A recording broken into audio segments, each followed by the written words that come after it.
at testtech.info. Anyway, in the meantime, if you just go to testtech.info and click on our YouTube icon, uh, it will bring you to our YouTube channel, and I encourage everyone uh, to be part of that. Subscription is free. With subscription, it tells you um, when we're putting up new videos, and we put some up every week lately. Um, I still have about 2 more years on global sciences to go, and then I'll be working on the coffee series. Um, so if you get a chance, go up there, become a subscriber. We have hundreds of videos for free, and then we also have a members only thing.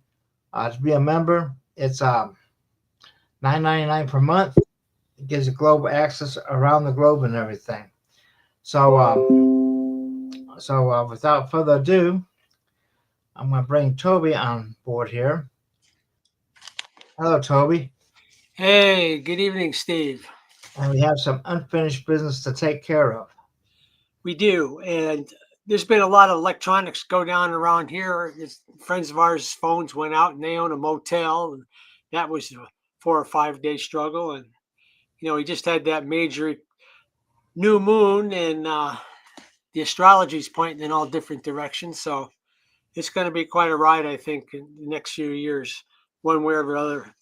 In my opinion, regardless of who's running the show or thinks they're running the show. But what I wanted to finish up with was Srinivasan, who did the experiment during the solar eclipse in 2010, basically developed a theory based on ancient Vedic scripts that describes how the ether works. And with that in mind, he did that experiment. And I'd encourage the listeners to go back to 2 weeks ago when I explained how he did the experiment during the solar eclipse.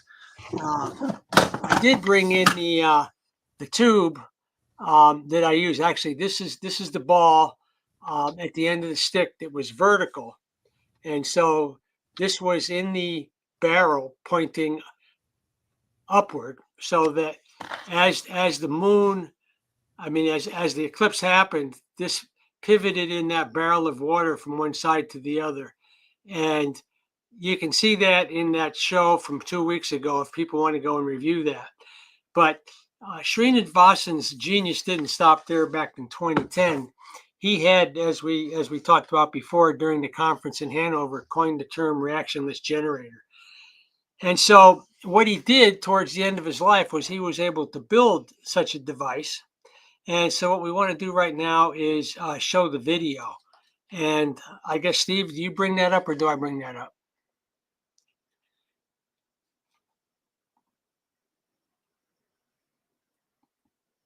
There we go. Okay, so that's the video of the test of the machine.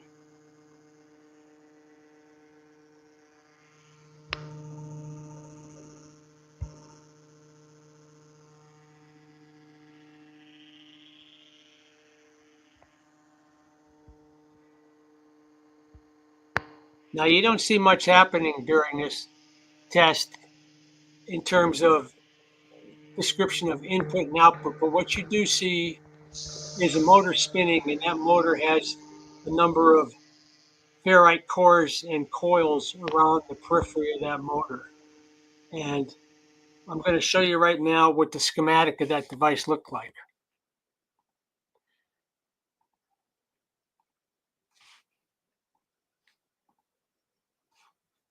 Okay, here's the device.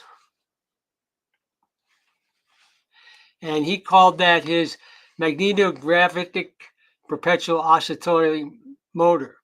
So he had neodymium magnets plus coils around cores to form 20 sets. Now in the schematic, only 4 are shown for simplicity, but in the MP4 video I just showed you, you saw the series of coils described or shown right here around the periphery. So those sets of coils are charged from a 12-volt battery. One 12-volt battery charged only by inductive kickback pulse drives the inverter at 230 volts AC, which is quite a voltage he's getting out of this small device.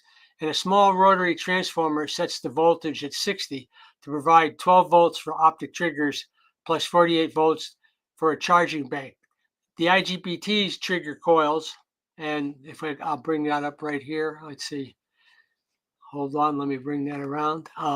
We've got the IGBTs down here that are triggering the coils for 1 nanosecond, which is a very short time period, to reverse coil magnitude polarity. Slotted disc triggers an optic switch to drive the IGBT rotor right here. Rotor axle pulleys drives external alternator generator to drive external loads at designed RPM.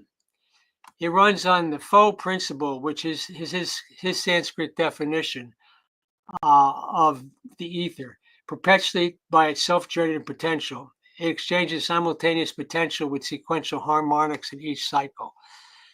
So that's a schematic of the video that you just saw.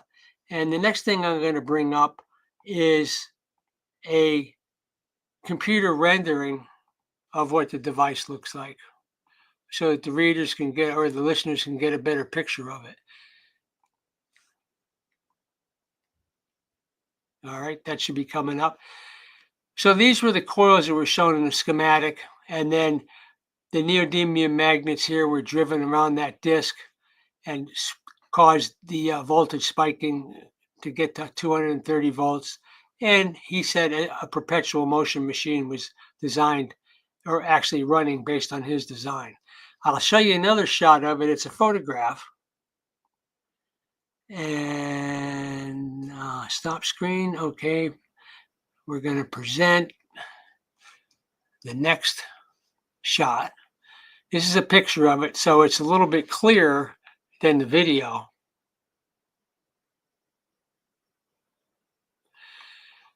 So these are the arms that are connected to the coils on the disc. And this is the optical generator right here, the optical trigger right here. I'll show you another close-up taken from another angle of the machine that we have. It's a little bit blurry, but it gives you another dimension.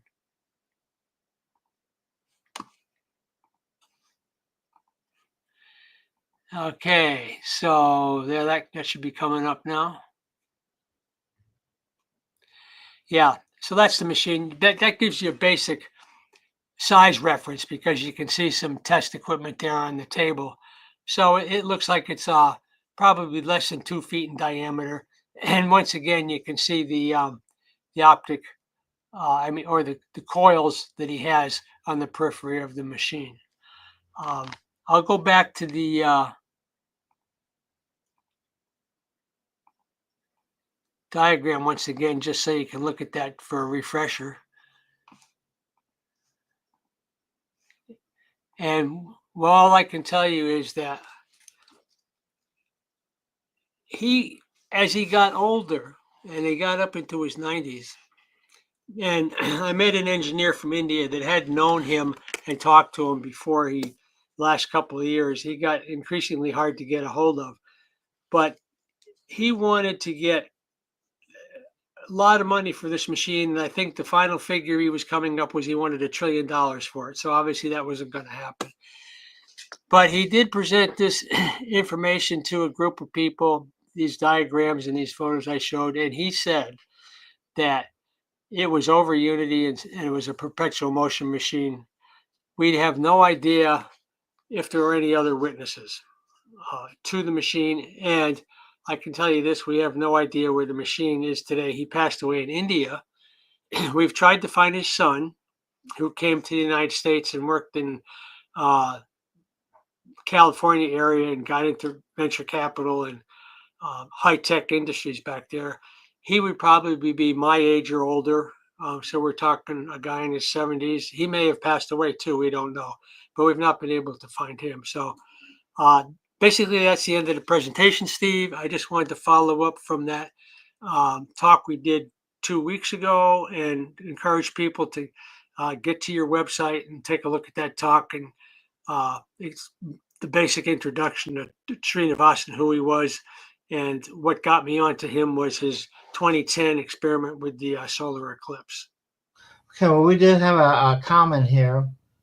Tom Martins, and he said this was perpetual, that batteries need to be removed from the system once it's up and running. Sure. And I like to make a comment on that. I used to kind of believe in that, but then I worked on a machine, and when we started, the machine was like, we had a battery, and it was like 9 volts, and it couldn't even turn the generator, okay, because it was a generator motor combination, and theoretically that should not ever work. It should always drag down the battery. But in this case here, once it started running, it charged that battery up to 14 volts in that, and the battery is part of the circuit. Sometimes I'm thinking the battery is a chemical interface between dimensions, and it can convert energy from one dimension into another dimension, which explains why some of these things have to have batteries, because it's like an inverter, basically, a dimensional inverter. Yeah, that's a good point, because the battery could be the ether tap itself. The chemistry and what's going on in the battery could be the tap where we're tapping into the ether and it's flowing through the battery. That is a good point. I totally agree with what was said, that if you could remove the batteries and you lift it up in the air and you can pass a hula hoop through it or something to show that there's no connections and no batteries and it's perpetually running, yeah, that's nice. But Steve, that's a really good point. It may be in some cases that the battery itself is the ether tap. Yeah, and the generator, the current it's generating is just like what causes to operate. It's kind of like if you take these portable tools like a drill or something, and you can't, if you let the battery run down, you can't recharge that battery. Okay, but there's a trick to that. You could take that battery, okay, and jumper it with another battery, get just enough charge in there to put it back into the charger. Then the charger recognizes it, goes ahead and charges it. So sometimes you need that stimulus, And if you've ever worked on a alternative electric generator, you have to have an excitation current in there to get it to work, So sometimes things are necessary, that may not seem like logical to most people, but it's important. Yeah, I can give you another example of that. What brings to mind from what you said is that Shuichi Inamata, who came to, I think it was the 93 conference in Colorado, in an international symposium on new energy, 94. He was a top research engineer at what the Japanese equivalent of the National Bureau of Standards. And they were charging big capacitors, and they were using different types of circuitry and pulsing very high voltage, pulse frequencies to charge capacitors. And what got him into this whole area is something what he finally did called shadow energy. It was like chi or ki. He called it ki energy, and he called it shadow energy. And what they found is that these capacitors, once they were charged, when they discharged them, they got more energy out of them than they had put into them. So something went on in the internals of that capacitor, possibly like you're talking about, something's going on in the internals of the battery, that's where the energy was coupled in. And in his case, the energy was coupled in the capacitance, because how else would they get more power out than they put in? So, okay, so yeah. Okay, so are you done reading this one, or I can go ahead and bring Bernard on? Yeah, please do. Yeah. And here's Bernard, the crypto alchemist. And so what are you going to introduce us to tonight? Bernard, are you there? He might have stepped out of the room for a minute. Anyway, I'll bring him back in a minute. Anyway, I hope to get see a lot more devices come in for this summer. I hope you decide to come to the conference, Toby. I want to remind people to get their abstracts in if you want to speak. We only have a limited number of speakers, please. I've been thinking about throwing something together, Steve, and calling it Tesla's prophecy. Yeah, that'd be pretty good. Yeah. And oh, there he is. So anyway, Bernard, you're on stage now. Just in time. Yeah. How's it going? And Toby, my volume's a little low, sadly, on my computer, but as I was setting up, I heard you mention you did an experiment with like the full moon and an eclipse, and it affected the results. Well, actually, it was Srinivasan, Gopalakrishnan Srinivasan in India, who coined the term back in like 87, reactionless generator. He did an eclipse an experiment with the eclipse of the sun in 2010. And so 2 weeks ago on this program, I described that experiment, and then I described our attempt to replicate that experiment during last April's total solar eclipse. So Interesting. So in my own electrolysis alchemy experiments, and ancient alchemists, they attributed several of the metal elements to the different planetary bodies. When I'm making monoatomic silver through electrolysis, so it's like a pure silver anode and a pure silver cathode, I have found that it's literally the production rate is tied to the cycle of the moon. And as the moon waxes and wanes, it produces very little amounts. And as the moon goes to a full moon, it starts producing a lot of the monoatomic material. And then a couple times on super moons, it completely filled like the Tupperware that I had that running in. And then so I tested live on the Alien Scientist channel about a year ago an eclipse of the moon, and it started producing a whole bunch because it was a full moon leading up to the eclipse. Then the eclipse happened and it stopped production of it completely during the eclipse, and then started producing again a whole bunch after the eclipse because of course it was still a full moon. Wow. So I found that interesting. And then after that result, I was like, okay, what about the sun? The sun is gold, according to the old alchemists. So in my production of monoatomic gold through electrolysis, where I have a pure 24 karat gold anode, pure 24 karat gold cathode, thus it's pure elements of just those metals when I'm making these monoatomics, and why I claim that they are, because it's distilled water and just those metals. And that the sun, the monoatomic gold, it would make the perfect nice white powder during the daytime. And then I couldn't ever run the experiments, like leave the process going for 24 hours, because eventually I'd always find that there would be like this black stuff that formed and like corrupted it and changed the process. And then what I ended up noticing, it's anytime the sun sets is when it starts making the black stuff. So it only makes the white monoatomic stuff during the day while the sun is out and full. Just it blew my mind with it. But that more experiments and tied with the testing how the heavenly bodies, the sun, the moon, eclipses, and their positions actually affects real world physics. Are you familiar with Kalisko's work? She was inspired by Steiner in the biodynamics arena. I am not at all. That's new names to me.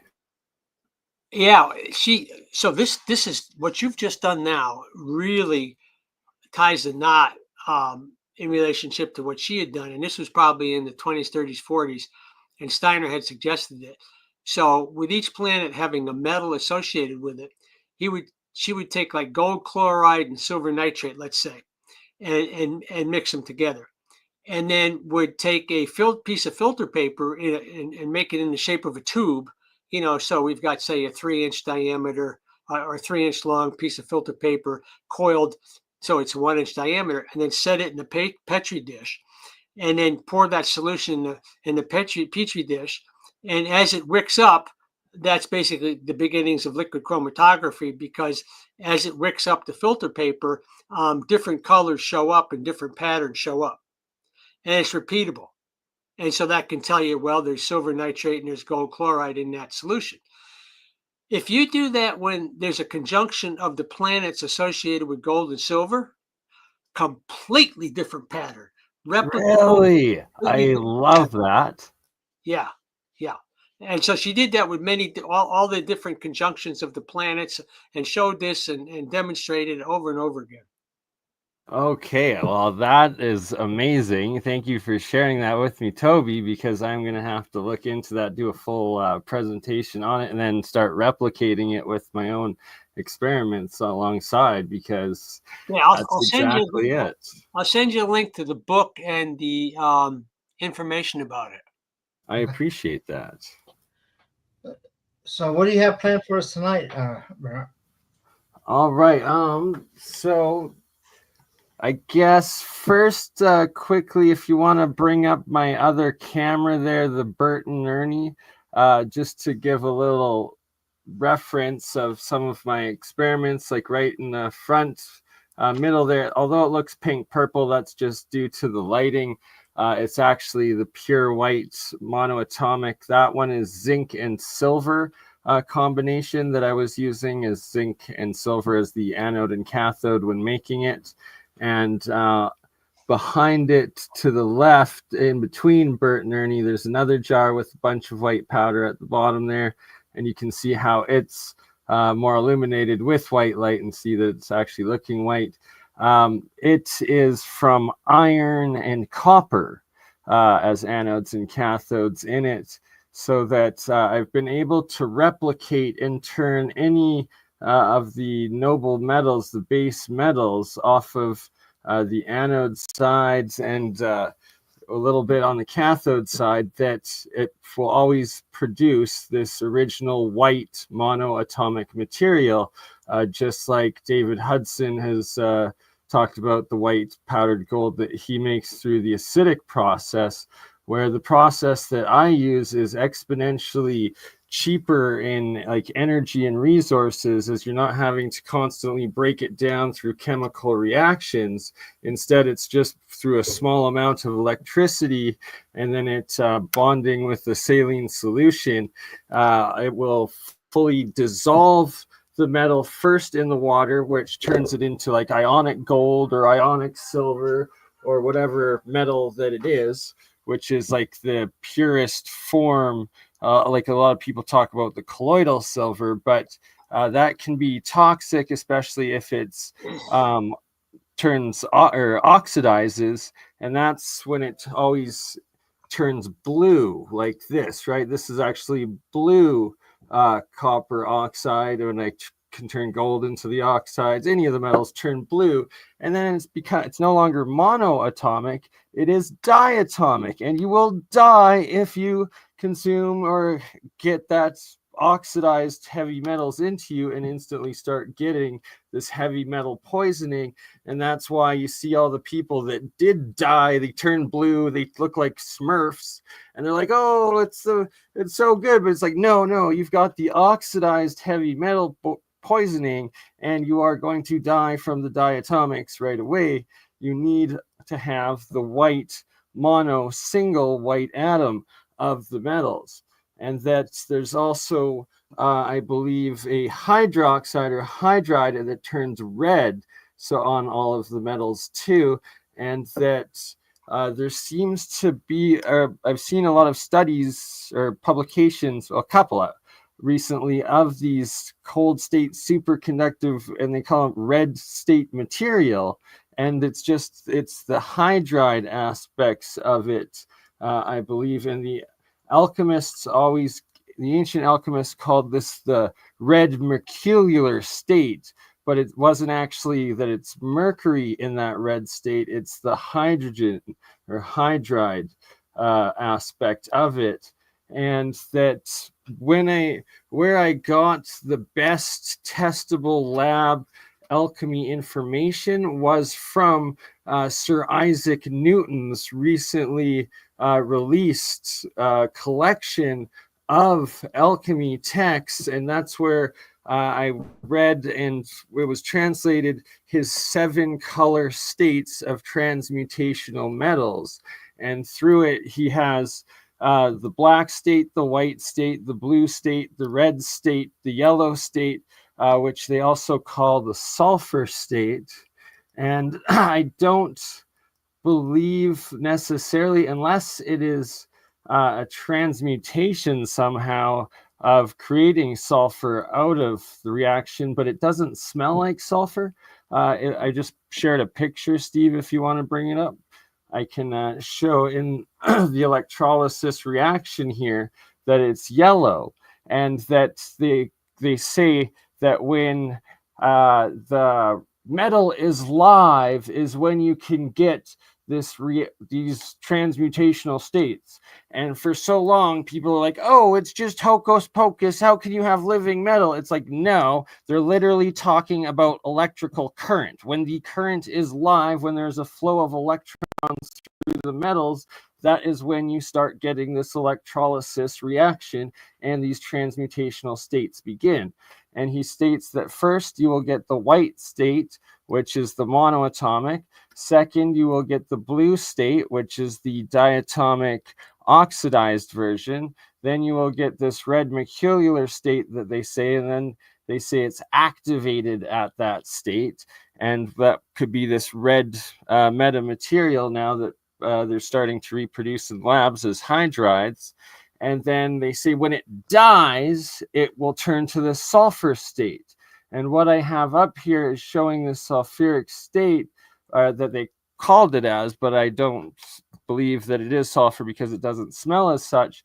But it is when you put a double negative into the reaction, and then the anode side corrodes to a point where the metal is just about to break off, and that every time turns into this yellow colored materials, and that it doesn't matter what metal or state of transmutational metals, as they call it, whether it's because in a reaction or in the materials that it produces, as soon as it goes into the next state, simultaneously everything in your electrolyte reaction or jar or just collection, anything in the water, the materials itself simultaneously will oxidize, or simultaneously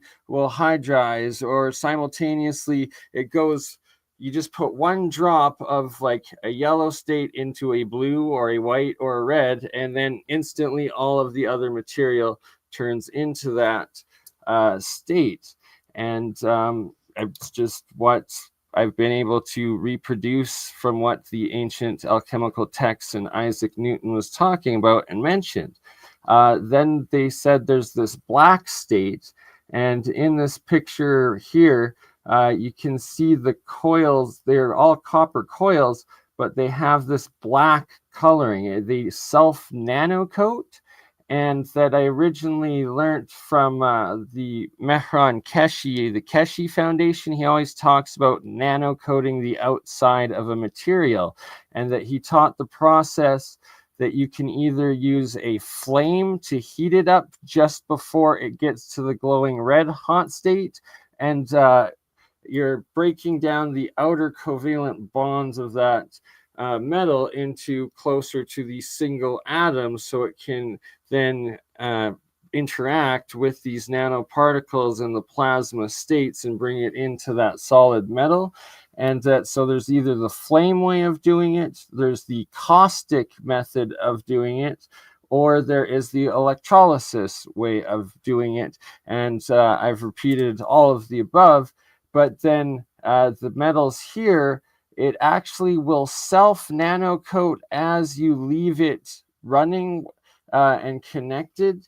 And I will take that picture down and show another picture of a better demonstration of it right here.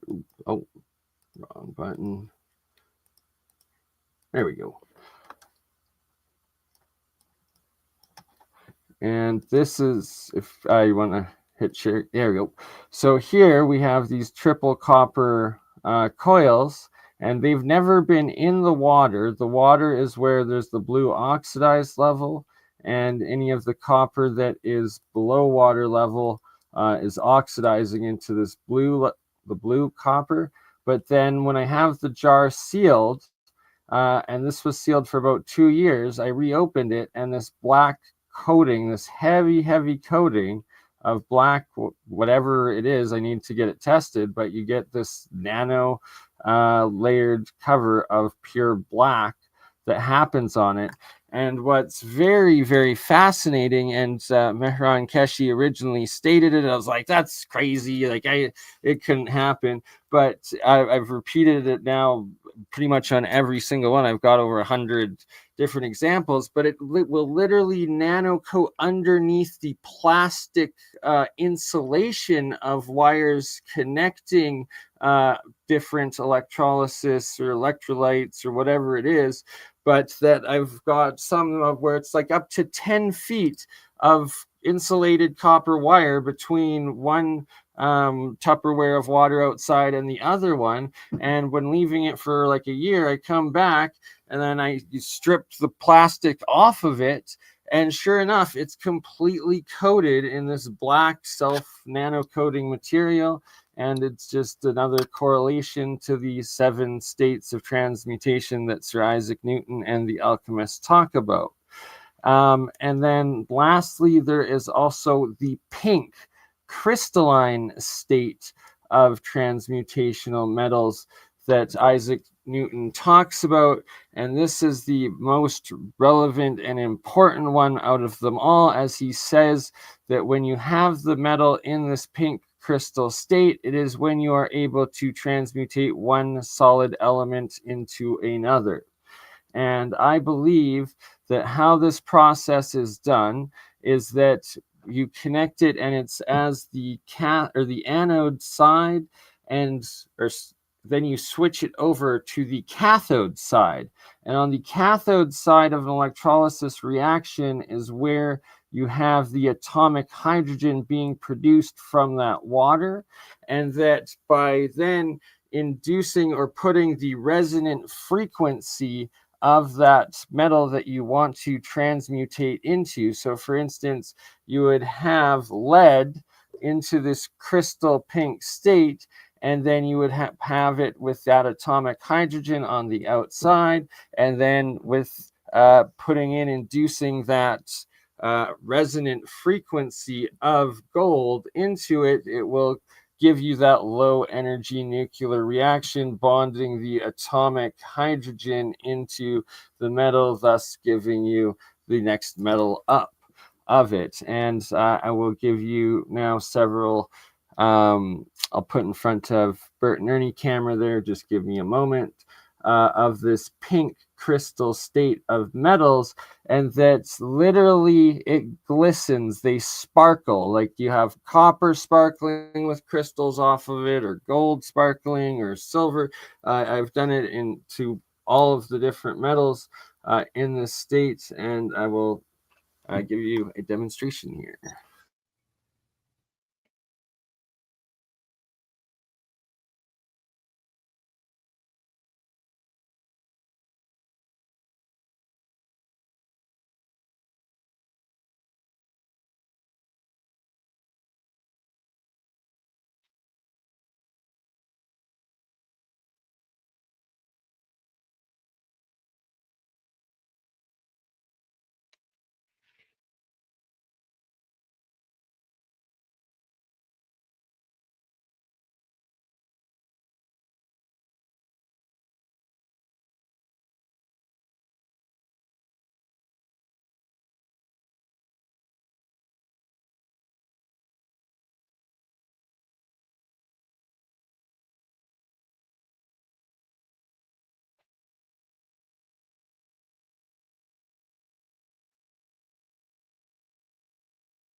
I believe the audio is working. He's just being quiet. Is that right, Bernard? Maybe he can't hear us. Okay, so in there, I guess, are you able maybe to solo screen that, Steve? I'm going to pull out. I don't know if I can solo screen that one. In the bottom, but like below where all of our different faces are, in the little boxes, in the top left box, it gives you an option. If you put your mouse over it, should say solo layout. Well, solo layout is for me. Oh, okay, never mind. So All good. But yeah, so the middle one, the one in the middle, it's actually iron that is in this pink red state. And then the one on the right side, it's actually silver that is in that pink state. And I've got the one on the left, two copper coils in that pink crystalline state. And the cameras don't ever do it justice of when you move light around them and how much they glisten and sparkle back and just reflect light. And they're literally in this pink crystalline state that Sir Isaac Newton talks about and states. And it's that, we regard Sir Isaac Newton so high up in the science community and in physics and whatnot, and here he is with what were these suppressed and classified alchemical writings for hundreds of years, and then he comes out and says that there is this pink crystal state that when you get it in, you can transmutate one metal into another. So why would he write that unless he was actually able to do so? okay. And yeah, so there's that. And then I can show some other pictures of different things that I've got examples of through the alchemical process, or through the electrolysis process, sorry. I shared another picture. So here you have the self-organization of these monoatomics, this one just being copper, but it does it in all reactions. And although there's coils here, so there's two coils here, and this time it split it into two of the self-going spirals where, oops, wrong way.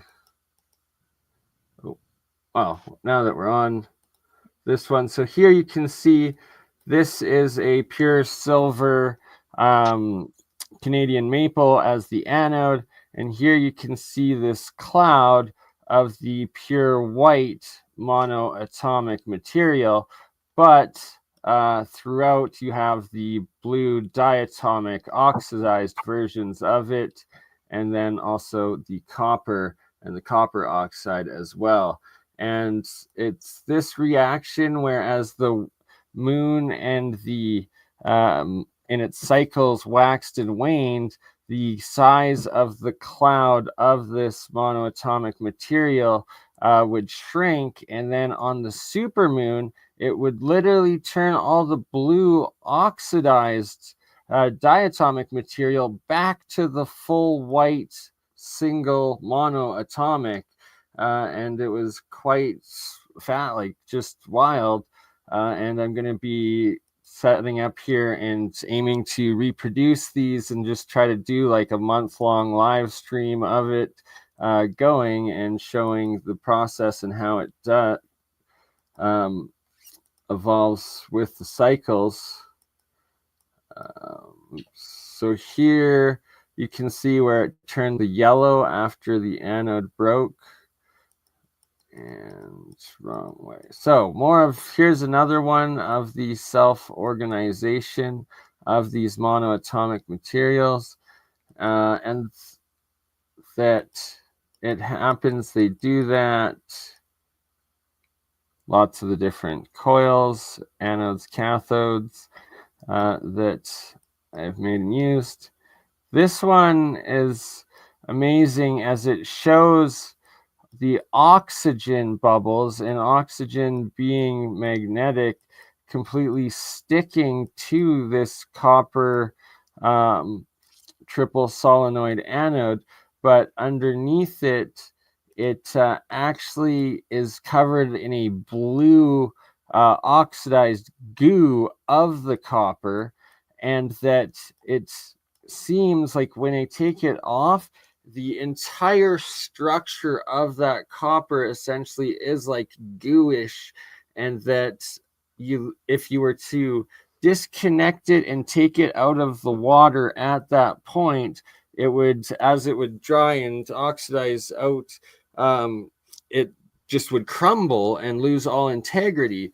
Where when I continue to run that, the transmutational or electrolysis process, that then it turns into the red state next, and it starts to re-solidify itself, and then afterwards it will then turn into the pink crystal state, at which point when you take it back out of water, it will just revert back into its original copper state.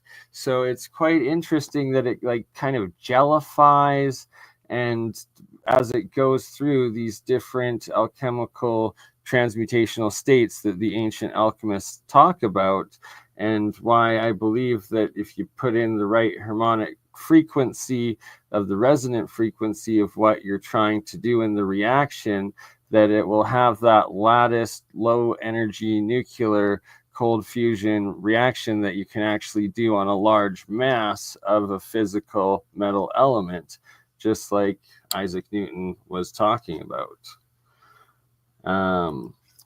All right, on to what else do we have to show? Some more of the self-organization. Here's another one, and it always does the spiraling. Okay, sorry, got what else? There's more photos, more examples. What to share next? This one's quite interesting, because that is just 2 copper coils on the inside of it, but I left it with a zinc anode. This was the cathode, and I let it run, I think, for about a year. And what you're seeing is like the white monoatomic zinc casing that overtook it. You got some of the blue oxidized, and then you have whatever this yellow, what they call the sulfur state happening, and then you also have the red and pink crystal and hydride like oozing out, almost as if it's like bleeding out, or it's blood or alive or something. It's quite wild. And when the couple times that I've actually dried out this, when it's in this red pink state, and dried the material out, and then it's like I've rubbed it with another metal foil, and it ignites. It heats up, and it ignites and dissolves other like foil metals. And I desperately need labs to like test all of my different materials that I've created, as I've like isolated them and have samples. And here we go. Here's another good picture of like what's starting to form the pink state. And this is a silver coin here, and this is a copper coil and copper. And that they just indefinitely stay in these pink and red states of transmutation that are described. This guy was very interesting. It's copper wire, 2 layers of copper wire insulated or uninsulated in triangle windings or formation, and there's 3 of them within each other, and with each one being separated by aluminum foil. And that I found that it would just like instantly start heating up in your hand at the bottom, like to the point where like it felt like it was burning you. And that it turned into a gag at my old place. When I like knew people would come over, I'd be like, here, hold this, and like 2/3 of them would be like, what the hell, and drop it as if they were getting burnt from it. And that for some reason, anyone that came in intoxicated was absolutely null to the effect, and were like, what the hell, like just would look at you like you're stupid, and like nothing was going on. It's very strange. Here, I will show exactly what I'm talking about. It's been ripped apart just to show Jeremiah, as he wanted to see it, to try to reproduce it. And that I built it off of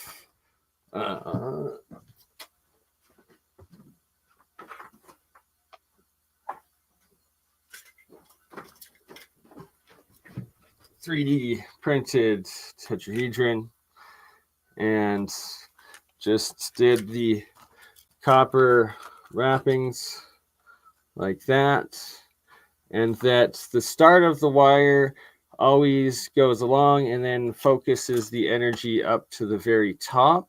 So I'm directing this pyramidal energy or circuit always towards the top, to the top of it. And it's in rough shape and doesn't really work like it used to. So I'm going to try to make another one. And thank God that bulb didn't break. Oops, weasels. Yeah. So that's some of my work. Let's see, what else do we have? There was this one. This was one of the first times I ever produced an anode of the Keshi's nano-coated triple solenoid copper coils, and plugged it in as a anode.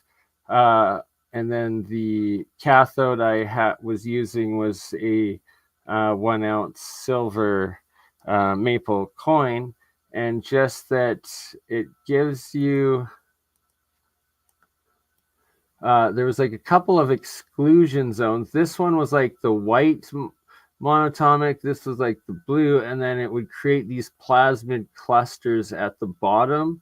And that it seems like all electrolysis reactions do this, where you'll have like clear zones, certain layers, and it gave me a new perspective of what the alchemist meant when something was live, because you're plugging electricity into it, making it live, and then the electrochemical reactions of their alchemical process begin.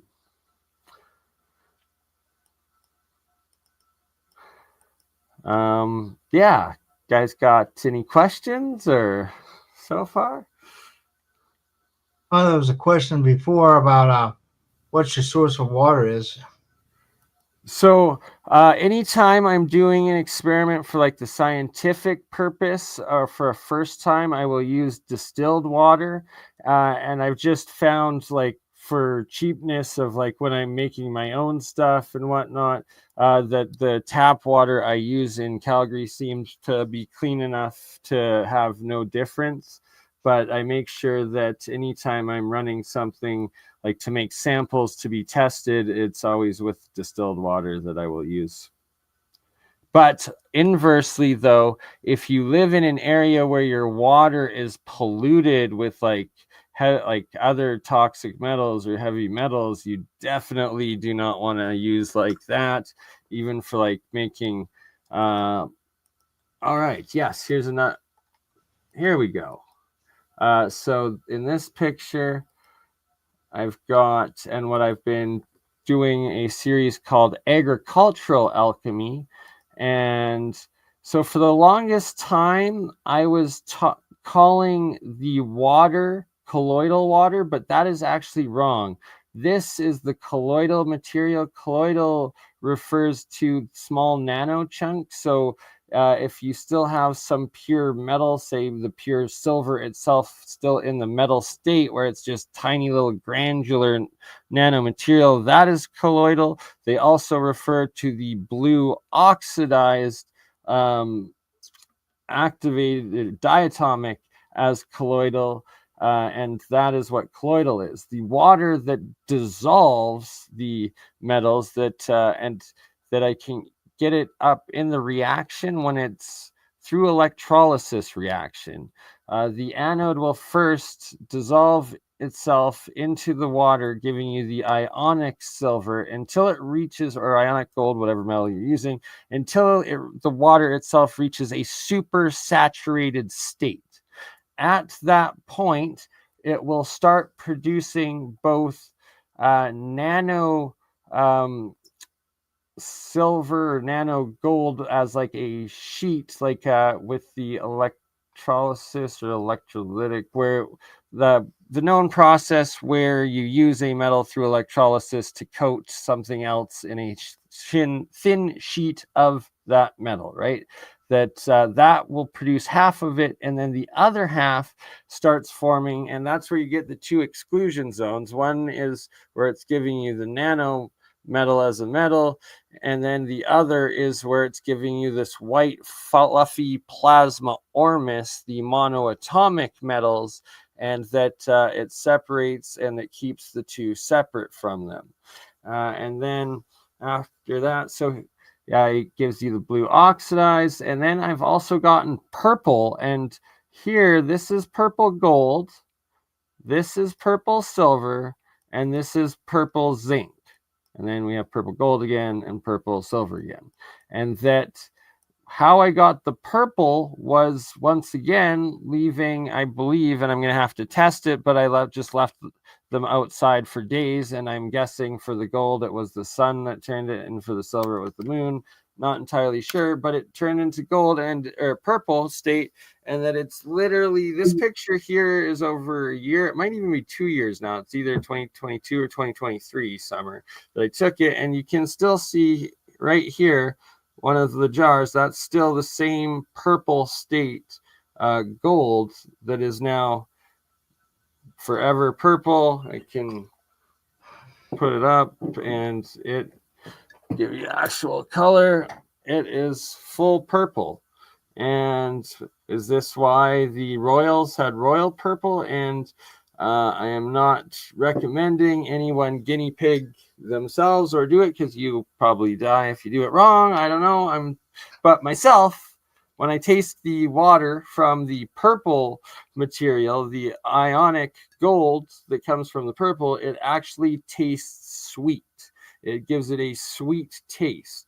And that I've been testing the different waters. So if you pull that picture back up again of the different states of them, and that they forever stay in these different colored states. And here we have the full white state. And then this one's like an orangey brown. So I don't know what, but it forever stays in it. The blue, the purples, another brown one. And that I been over the last couple of years testing them on plants, and that I've got pictured and documented one summer where I actually poured a bit of the purple nano gold around a lettuce plant in my garden, and it grew to 6 feet tall. I don't have the picture handy on me, but I've done many streams on it just on my channel. If anyone interested, look in my search agricultural alchemy series, and that was, I believe, 2022 that I did that. But for the last 3 years now, the half of the garden that I pour the ionic silver gold waters on, compared to the other half of the garden that I just use the regular tap water, consistently every year, the side that has the monoatomic or purple plasmid, whatever ionic water from the gold silver grows 2 to 3 times the size of the rest of the garden every time. And it shows the bigger kale, the bigger spinach, the bigger lettuce, and the beets as well. I should have had the pictures ready for this presentation. My apologies that I don't. And a lot of them are still on my phone. So here's some of the electrolysis that I run outside. And I'm in Canada. So, and in the plains of Alberta, it gets up to minus 30 or down to minus 30 degrees Celsius. So even the salt water is well frozen. This, of course, being in the summer. But why I'm showing this is I use the plastic Tupperware stuff outside, plastic bottles, because it freezes. Otherwise, jars, glass explodes. But that in the winter, I will plug in while it's completely frozen solid. I will plug in, and I'm just using a 5-volt USB as a power source into it. And that all of a sudden, the ice starts melting and producing hydrogen, and that you can run this hydrogen production out of this salt water ice, even in the winter. So for the potential of, practicality of the water car, it does work. Here you can see this is like pure aluminum anode going in, and that you've got some of the pink and red states forming, and that it then turns completely the metal into that state. And on this one, a bunch of the pure white monoatomic. This has aluminum, zinc, and copper and tungsten all in this reaction, and seeing that it is all the pure white monoatomic being formed. And that is how you get the pure ormus, and any ormus that you use, you want it to be in that white state as opposed to any of the other colored states. What I forgot to mention is blue here.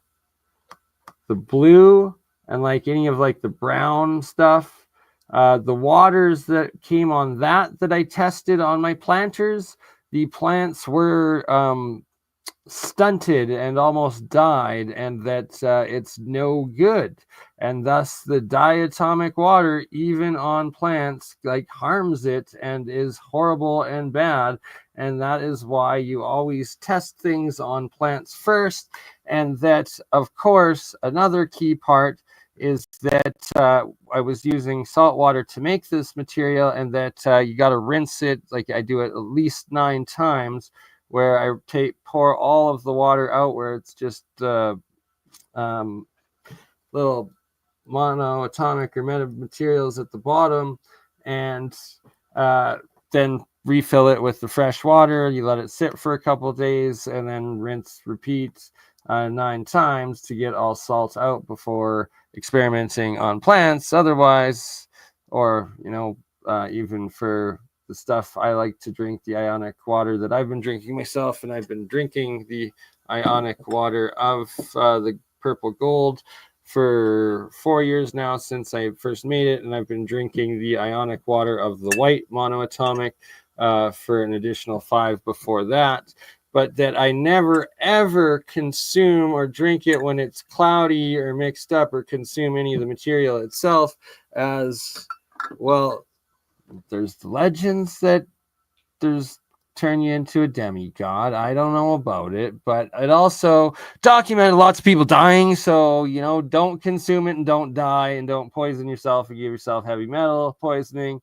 And that from the research I've done, it's written into the Egyptian Book of the Dead, and that it, like I was talking about at the start of it, being tied to the cycles of the moon and the sun, and why their process of when they did consume it, while it was during the solstice or it was during the equinox, and that they had to prepare and do all these different practices to get themselves ready for it ahead of time. Well, that wasn't just ritual, that there's actual something to it. And that is why, well, they had whatever complex processes there are to it. And that if you don't do it according to that, it seems that from all the documented cases of people actually consuming this stuff, that they go crazy or they get poisoned or all sorts of bad negative things. So it's something that needs to have the scientific process further discovered or developed into. I will say that twice I did eat the pure white monoatomic gold when I had it, but it's very expensive to make because I'm using pure gold, obviously, out of it. And I did it during the solstice and once during the equinox. And I just had just a tiny little, probably about a milligrams worth, or milligram, or I guess it was a 10-gram coin. So yeah, it was a gram each time that I ate of the white powder.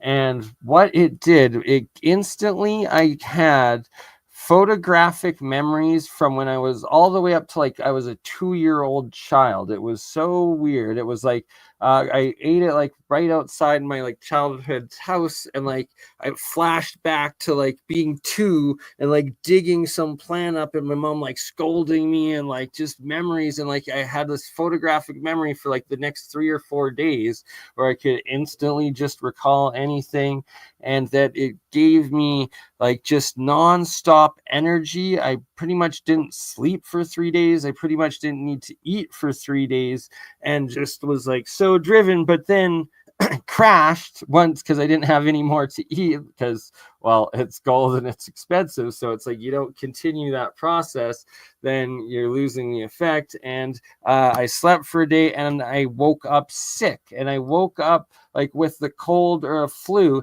And out of the 10 or 9 years that I've been drinking these ionic waters, I had not caught a cold or flu once. I have been exposed to the COVID thing over 50 times with people that had it.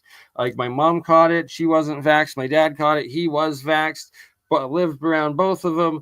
Never caught it once the entire time. I have not been sick in almost a decade since drinking the ionic waters, except for the 2 times I ate the monoatomic gold after I then crashed, slept, and woke up and had a cold, because it crashed my immune system from whatever it did. And just fascinating stuff. And I guinea pigged on myself, but this is not health advice whatsoever. And I could die at any time by poisoning myself accidentally. So don't try this.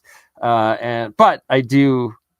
I don't. That's why I don't consume it whatsoever. That's just the 2 times. But I also over the years have made sure to go to my regular doctor and get blood work to make sure, and that they've said that I do not have, each time I've been tested, my blood, the metal levels are normal. There's no accumulation of heavy metals from what they've done. Okay, yeah. Well, let's cut it there for this week, and I'll let you get you on maybe next week again, and we get even more into this stuff. I'm very interested in alchemy. Do you have any comments, Toby, or anyway? I just wanted to show that book, if I can pull it up. Absolutely. Let's see. Present. Let me see if I can find this tab. Oh yeah, maybe that one. You see that? Hold on, let me see. Metal planet relationship. Okay. See that, Bernie? Yes, sir. Absolutely. The metal planet relationship. This is amazing. Thank you, Toby. Yeah, by Nick Kollerstrom, and he goes through the Kalisko Steiner work on the transmutation. Well, not the transmutation, but the metal planet relationship, and the how to do the experiment where you wick up the solutions into the filter paper. So a couple, like 5 years ago, that was done by Borderland Sciences printed that book, and so that's out of print for many years. And some idiot had it up on Amazon.com for like $5,000. It's crazy. But I just while you were talking, I was searching around and I saw one for £100 somewhere. But if anybody that's watching the chat, maybe you can find a PDF of that online. It's not a very thick book. It's only like that big and maybe, that thick of a book. So maybe it's been put online by now. Somebody scanned it and put it online. I am going to have to focus on trying to find that for sure. And if not, well, $100 apparently for my wish list if someone wants to buy it out there. And £100. I definitely yeah, need to find that. And yeah, well, never mind. Okay. Yeah. So anyway, I just want to encourage you guys to get your abstracts in for our next year's conference. Remind everyone, we still have the VODs. It's a bargain, and don't forget our YouTube. And I'll see you guys hopefully in another week here. And don't forget, if you like what we do, don't forget to give us a thumbs up on the YouTube channel and everything. Okay, and so with that, I'm going to call it a night, and we'll all get together in about a week here. Thanks, Bernard.